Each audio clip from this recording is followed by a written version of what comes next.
Authority. Um, this particular project is a Housing Authority transformation project in Springfield. The project actually includes several partners, and we will be all working together to help transform from public housing into affordable housing. This is being transformed through a government incentive program called the Rental Assistance Demonstration Program, or RAD. And this is an opportunity for housing authorities to actually leverage public investment and private investment into their developments, which before now really was only done across the country in very few locations and really the larger communities. The Housing Authority is the second housing authority in the state to be working on their RAD project. And again, this is a demonstration which really shows that the Housing Authority is progressive in their abilities to leverage and utilize programs and bring resources to the community. The executive director has a great deal of experience with the Housing Authority as well as with finance, including not just agency finance, but also even tax credit finance and also low-income housing management and oversight. We at BGC we're actually in the midst of closing a few more deals, and just since this presentation, we've worked on 65 RAD conversions. We are in 13 states currently as developers. We also consult with housing authorities, and in the past 4 years, we've leveraged over $970 million for our housing authority partners and our nonprofits. We are committed to giving funds and resources back to the community, and we have actually been able to reinvest over $46 million in local communities through the partner organizations that we work with. You can kind of see where our office is across the Southeast and Midwest.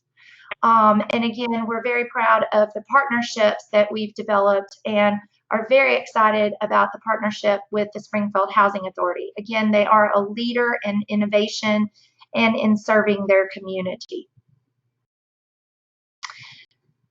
I'm going to kind of just go through. I think this is really important for all of our partners to hear as we work together. Construction projects are always difficult. Funding is an issue. Changing due to construction issues or design issues. And so it's very important that everybody understands that we do what we say we're going to do, and we really bring integrity, and that we're also always looking for the most innovative way to approach a transaction. And we're investing in the community. You heard me just talk a little bit about the dollars, but it's really important that we invest in people and that everybody really understands the overall goals for the projects and the goals of the housing authority. And then again, we want to do more, give more, and we're really driven to provide more than just the sticks and bricks or the shelter that we developed. Just a little bit more, you can kind of see some of our current projects and active development projects. Again, why reposition public housing? HUD actually nationally estimates that there's a $35 billion backlog of capital needs. And what does that really mean? When you look at what the Housing Authority receives, traditionally, it's anywhere between $1,000 to $1,500 per unit annually for capital services. And the real needs of the units are more like $25,000 a unit. So imagine if you only have $1,000 to $1,500 a month, and you have a physical needs assessment that says you have north of $25,000 in need, you can see that there is a demand for other investment, and it's really the government just doesn't have the dollars these days like they used to when they set public housing up. So the RAD project will assist in stabilizing project revenue. It gives the Housing Authority the opportunity to access debt and equity to finance these needs. And it really simplifies program administration and keeps everything on the affordable housing front. Again, repositioning is really a term that looks at both the transformation of the units themselves as well as the financing of the units. We will continue at these developments to preserve affordable housing for those residents that are most in need. Typically, you will see these projects are serving anywhere from 30% area median income up to 60%. And the Housing Authority has a robust program under the executive director's leadership that really pushes people into opportunities and self-sufficiency so that we can see people that as they improve their financial situation, social situation, they actually can move on and move out of the affordable housing and into things like home ownership or other opportunities. Just a little bit about RAD. I think why we are here again to leverage these private investments to rehab the facilities and really to see a stability brought, not just financially, but also when it comes to sustainability and future and long-term growth. Again, we do minority contractor outreach. There are federal funds in this property, and so there will be Davis-Bacon prevailing wages. In addition to minority contractor outreach, we also encourage and require reaching out for Section 3, and that just means that we're really looking for those individuals who are coming from the low-income community, and that this is really an opportunity for people to grow and an opportunity for people to be able to participate in a construction project, not just from the bricks and sticks, but also for jobs and economic development. So let's talk a little bit about the project. I know that we will have an opportunity for questions at the end, and Ms. Fields will cue us in. So please write your questions down, and we will come to those towards the end. So the Keystone Family Homes is a phenomenal project. It is a scattered site over several different projects within Springfield. We have 297 units total, and you can see if you're from the Springfield area, you know some of these developments, and you may not know some of the others. But and it may be surprising that you know some of these areas and you didn't even realize that they were public housing. And as we go through this process, we will continue to rebrand and again transform into affordable housing. These developments will have housing preferences and have vouchers for family on site. A little bit just about the scope of work in general. This is an opportunity for the developments to have upgrades both internally and externally, as well as site work. We are very concerned about the sustainability and lowering the utility allowances by putting in things that are energy efficient, that are actually Energy Star compliance and sustainable long term. We certainly don't want to see dollars just flowing out the door in terms of a waste when it comes to utilities and utility allowances with the Housing Authority residents. This is Bolivar Road, and this project will probably see the largest renovation. I think our architect and our general contractor are going to talk a little bit more in detail about each of the scopes of work based on the project. But again, if you're not familiar with Bolivar Road, you can certainly see that there is a transformation going on, not just what we're going to do at this site, but there's some cleanup across the street. There is a move afoot to have this corridor revitalized, and the Housing Authority has chosen to make this a priority project and participate in that revitalization. Next, we move to Glenwood Apartments, another pristine development that the Housing Authority has owned and operated and continued to be able to provide affordable housing.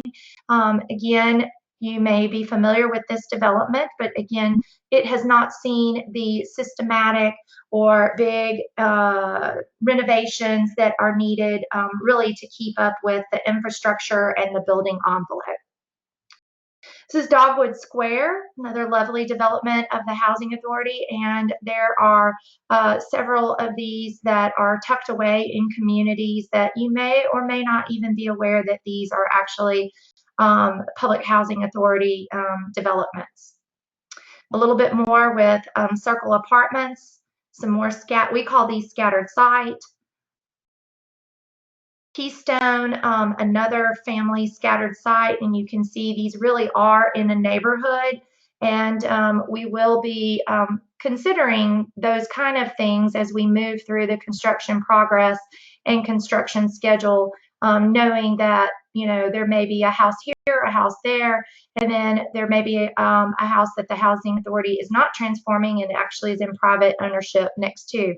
So really being mindful of our neighbors, and having clean and tidy construction sites is another goal of this development and this process. Cedarbrook Apartments, another family development site, nice, larger site, 80 units. And again, this one is serving families and has a little bit different makeup. There's 2-story developments here. There's some 1-story, and these also need both interior and exterior renovations. And then there will be some additional new construction here and at Bolivar with a new office and a community resource center. These are Villa Maria Apartments, a little bit smaller development located on one site, 32 units. And again, you know, an aging property that certainly needs to see a little bit of an injection of capital resources, and the building envelope, interior and exterior, brought up to, you know, to modern standards. We have several people that are going to be introducing themselves and talking a little bit more, but we're really pleased to be working with what I think is the top-notch architect in the area, John Oakey Thomas. He is a partner, is very familiar with the Housing Authority work, has done a great deal of affordable housing work and low-income housing tax credit work. And I tell you, I've been very proud to work with him and Ms. Wolfram, and it truly has been a partner when we talk to HUD, when we talk to the State Housing Finance Agency, talk to the city. It is a team approach, and we really appreciate our architect's leadership and experience in conjunction with the Housing Authority. We have gone through an invited bid process, and Snyder Construction has been selected as our general contractor. Again, another partner that's bringing a great deal of experience to the project in both renovation and new construction. And then, of course, I mentioned Ms. Wolfram, and maybe she has been able to get her microphone working. Yes, I see her. Hello. So I'm going to pause and let the executive director of the Springfield Housing Authority talk a little bit. Thank you. Sorry about that. Can you hear me? Let me turn my phone off. Whew. This is the first time I've used this website, so I apologize. This is Katrina, the Executive Director of the Housing Authority. Thank you all for coming to this meeting, and Holly did a great job at explaining our properties. I also have Chuck Hicks, who's our Maintenance Superintendent, here in the office with me. Here, you can wave, Chuck. But we're really excited about this project and moving forward with it with BGC. They've been awesome to work with, as has John Oakey Thomas and Josh Stringer of Snyder. So welcome aboard, and we welcome any comments, any services that we can provide to help you with applying for this particular project. Thank you, Ms. Katrina. We appreciate it and glad you were able to jump on. Okay. We're going to switch gears a little bit and go to John Oakey Thomas. John, you can unmute yourself and I'll prepare your slides.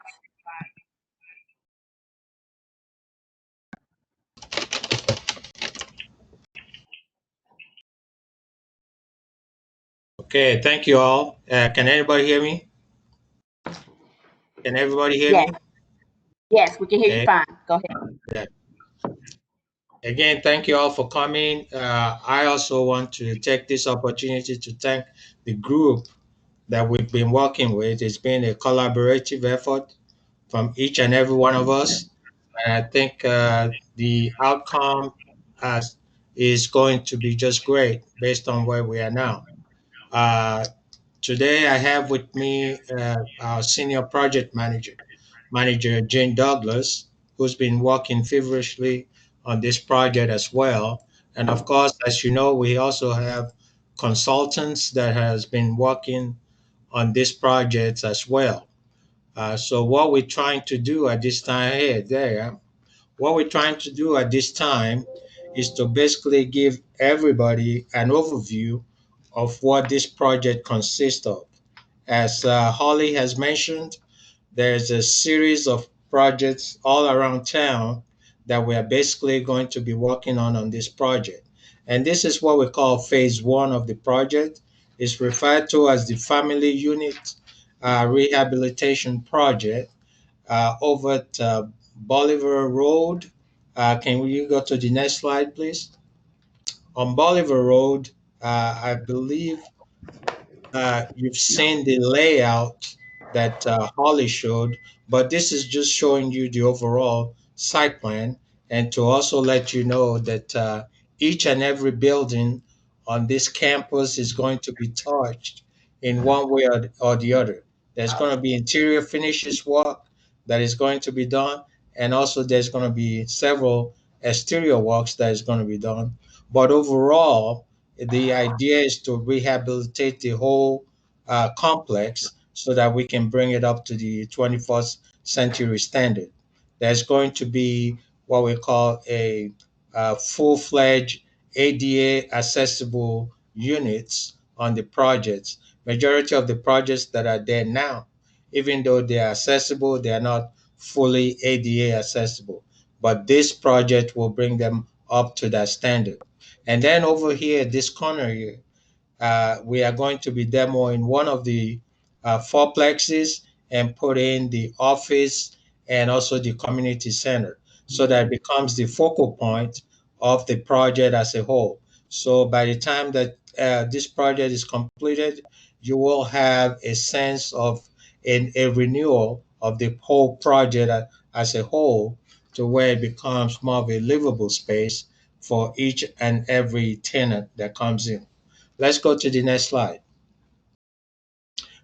This one over here is Cedarbrook Apartments. It's on Cedarbrook Road, just like the name is saying. And this also has a series of units.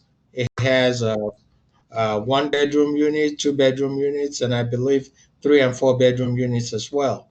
And it's a cluster project that also is going to require a lot of work being done, uh, both on the interior, exterior, and on the site in general. This will also have a new building. Right over here is going to be the new community building to be accessed by each tenant or all of the tenants where they can have a communal space.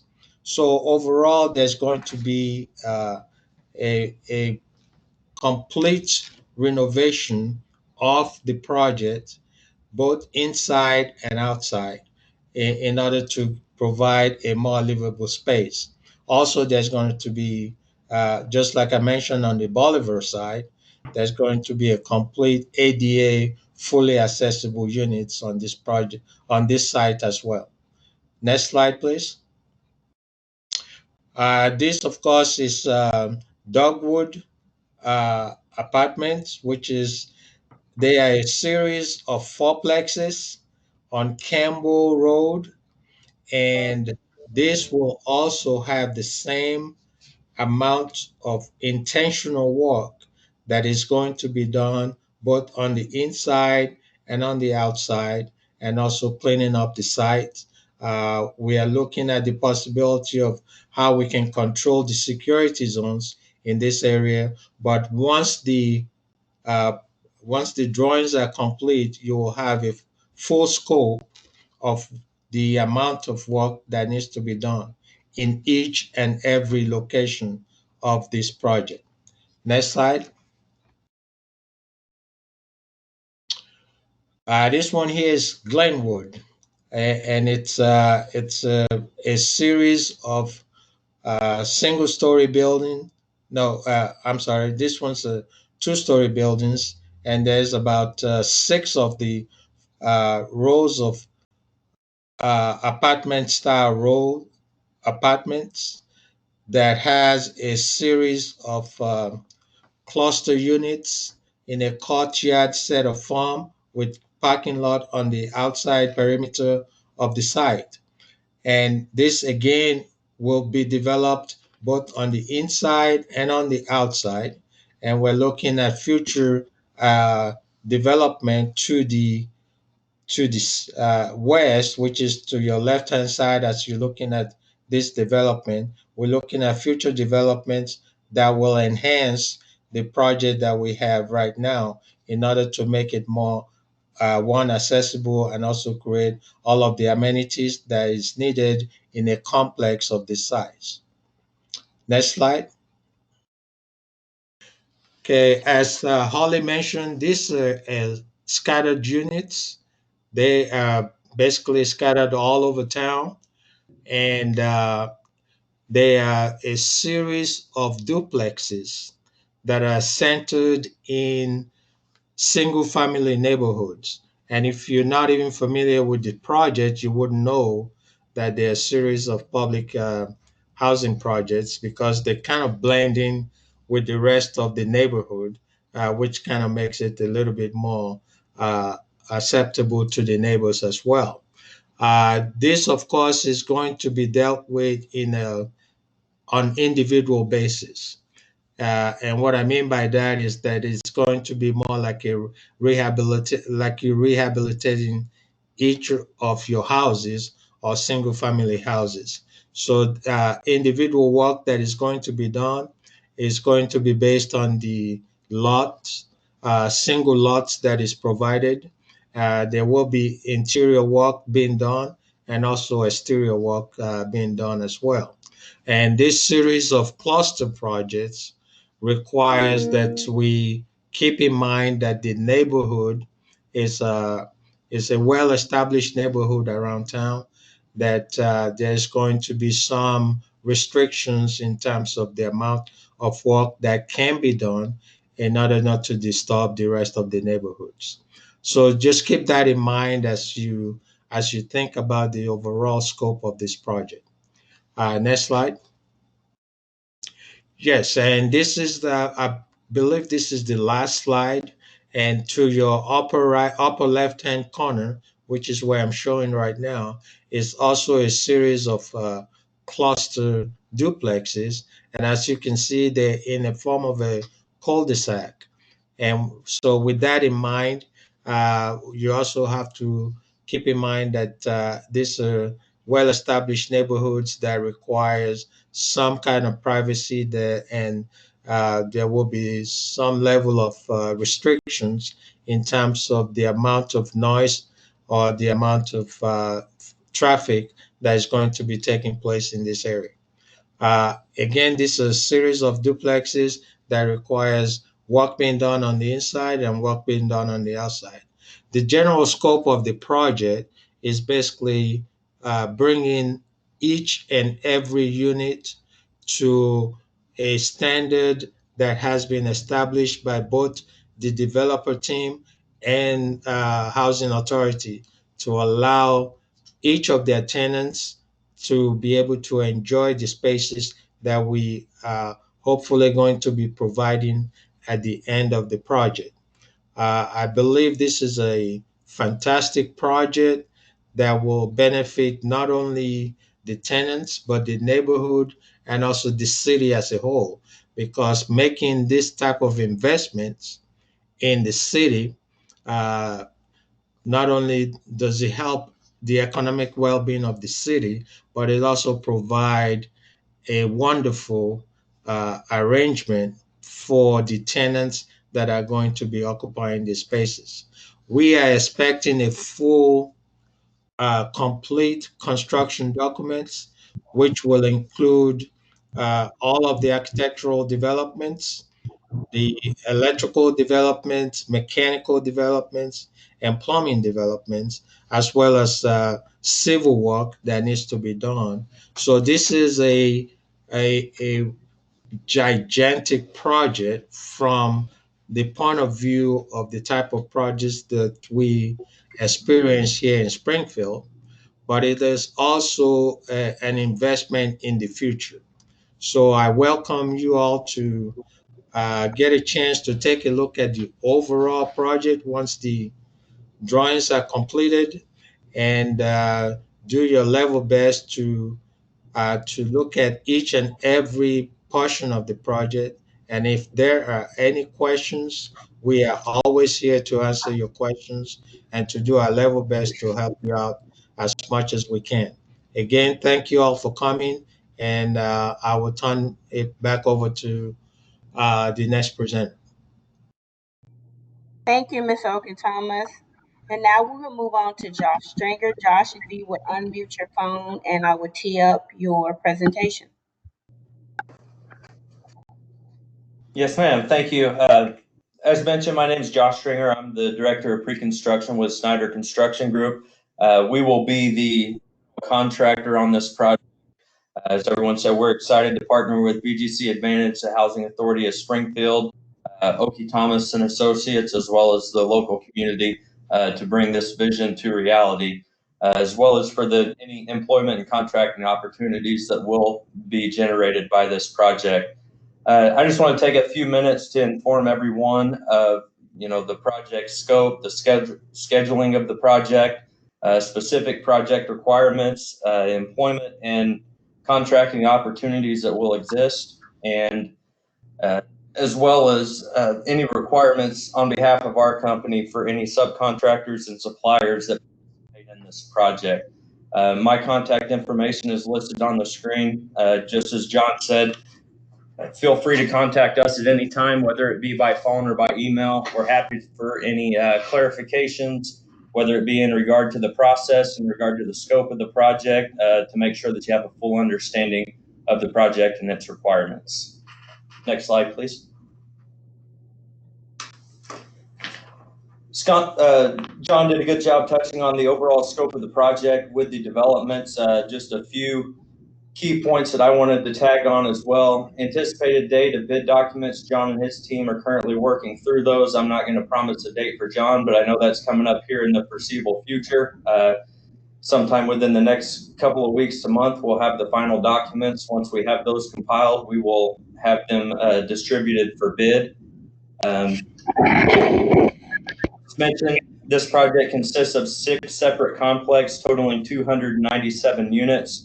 Scattered throughout town, so there obviously will be a bit of complexity in regards to logistics of the project.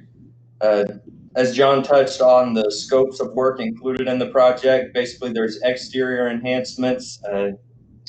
In regards to interior, it's basically a full gut down to the existing drywall.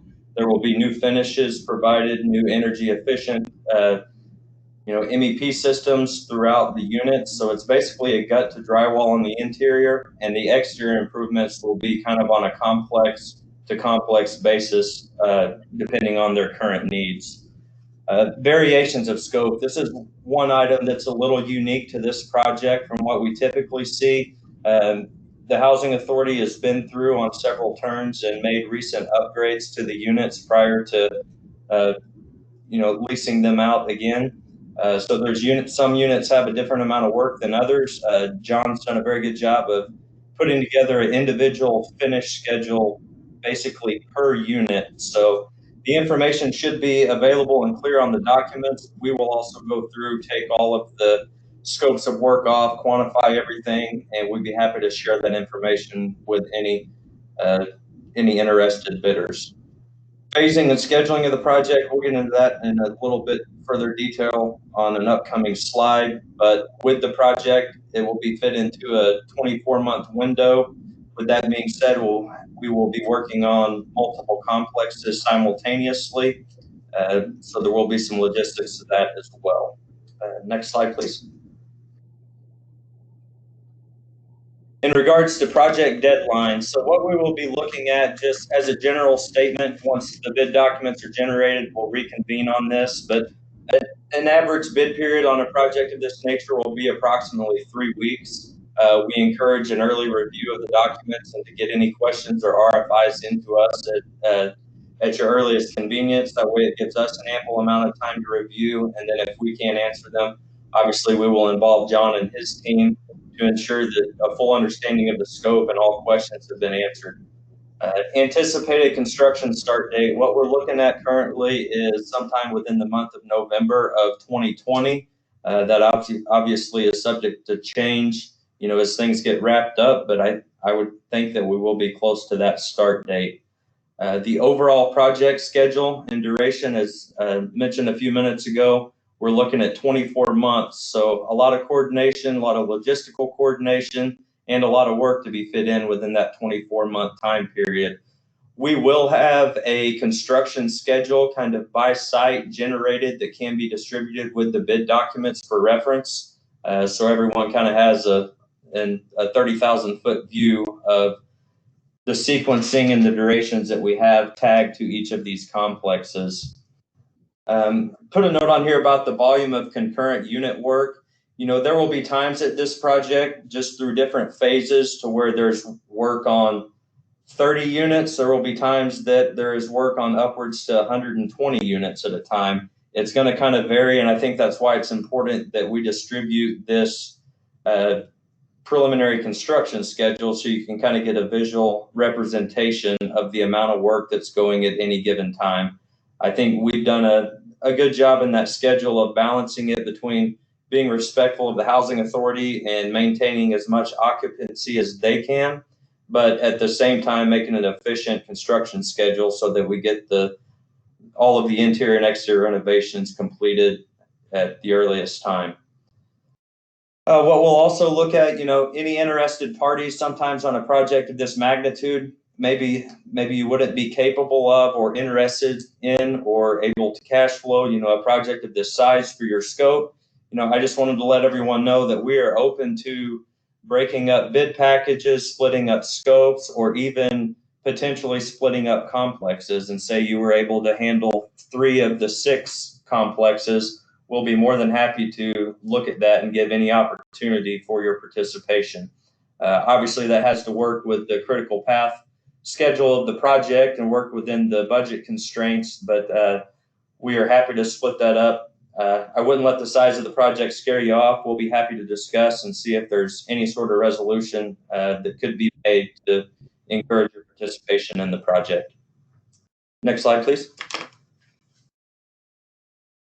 Employment opportunities. So for the time being, once we get out of the pre-construction phase, have all contracts in place, subcontracts in place, I will turn it over to our project management and field supervision staff.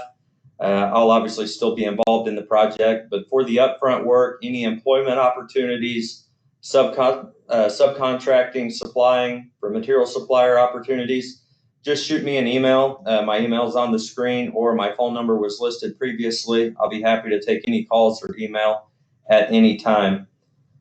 In regards to the number of available positions for employment opportunities for individuals, that's kind of going to be determined after the bids are received. Once we know 100% of what we will be subcontracting, what we may be self-performing, or where our needs are throughout the entire project, that is the time that it will be identified. We encourage any applications or anyone that is tentatively interested to go ahead and get your application in for our review. And that way we can have that review process out of the way prior to determining the needs of the number of individuals that will be employed.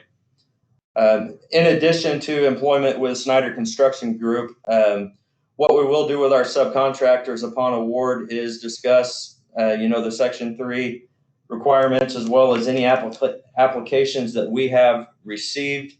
Obviously, with the current workload and the state of the market and economy in Springfield, Missouri, there is a decent amount of construction work that is currently underway. Subcontractors are busy, and we are going to make sure that, those subcontractors that we employ on this project, they're aware of the applications that we have received and those individuals that are seeking employment. That way we can give opportunities throughout the project, not just with Snyder Construction Group. Next slide, please. Briefly on some project requirements or requirements of working under our firm with Snyder Construction Group. Insurance, wanted to touch on that real quick. I can provide a full list of insurance requirements upon request if you just give me a call or shoot me an email.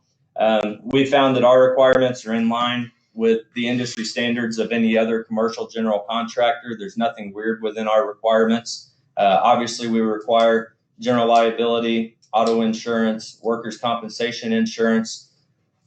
All of that insurance obviously must be current, and we have to have certificates on file prior to the mobilization to the job site for the commencement of the work. In regards to bonds, we will not be requiring any bid bonds from subcontractors or suppliers on this project, but we are requesting that all subcontractors provide their bond rate for a payment and performance bond.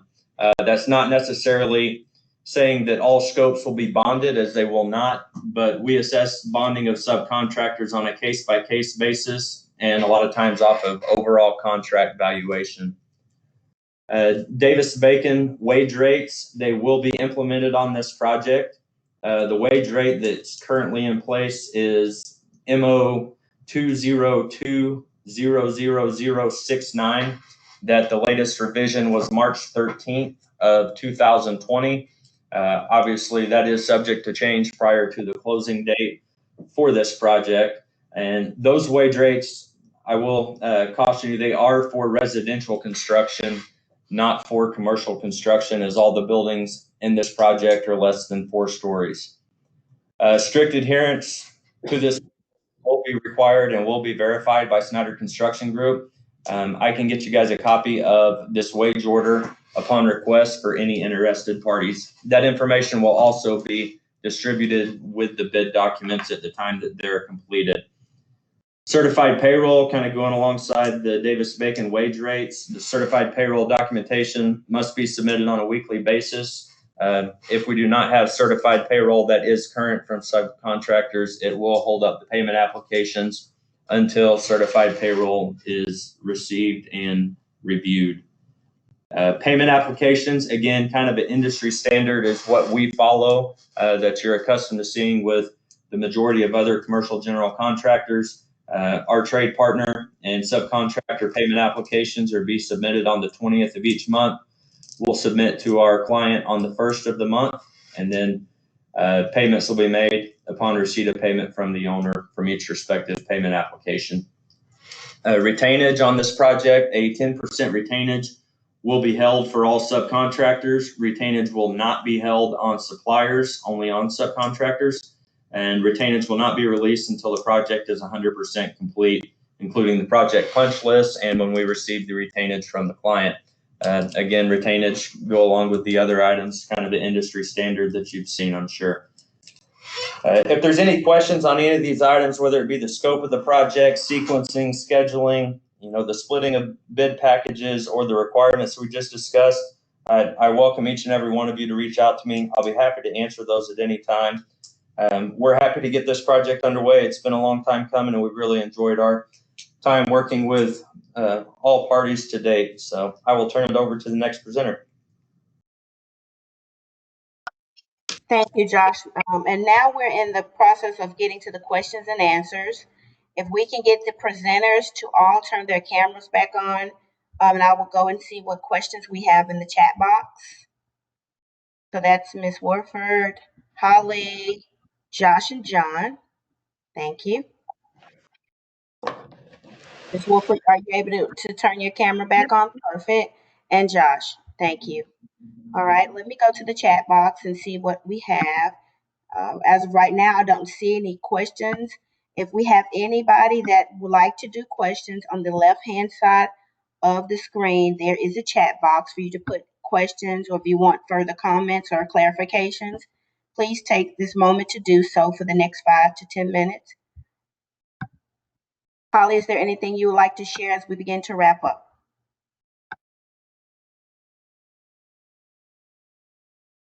You're on mute.